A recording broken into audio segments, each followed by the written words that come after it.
In today's video, I'm going to teach you how to format JSON in Confluence. Whether you're collaborating on a project or just trying to stay organized, properly formatted JSON can be incredibly useful.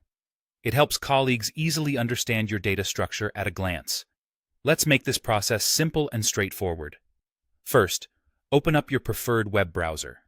This step is all about getting started on the right foot, ensuring you're using the browser you're most comfortable with.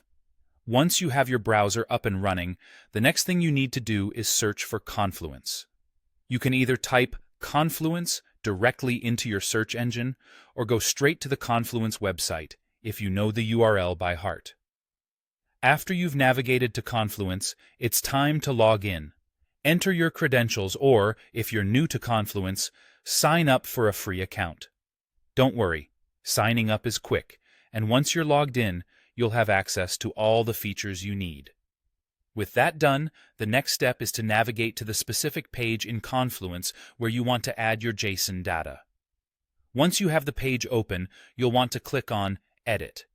This allows you to make changes and add new content to your page. Now, we'll insert the JSON data using a code block macro. Type /code block into the Confluence editor.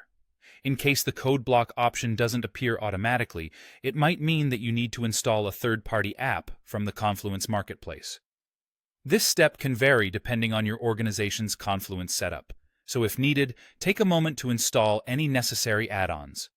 Once you have the code block macro ready, it's important to set it up correctly.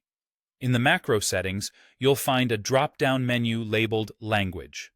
Click this and select JSON from the list. Choosing the correct language ensures that the syntax highlighting will work appropriately, giving your JSON a clean and readable format. With that setting adjusted, you're ready to paste your JSON data into the body of the code block macro. This part is straightforward. Simply copy your data and paste it into the designated area. Once your JSON data is in place, the final step is to save or publish the page. Click on the Save or Publish button, and you'll be able to see your beautifully formatted JSON, complete with syntax highlighting. This highlighting makes it much easier for anyone viewing the page to quickly interpret and understand the JSON structure. And that's it.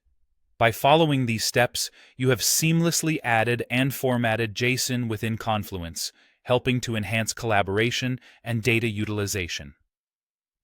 Thanks for watching, and I hope you now feel confident formatting JSON in Confluence.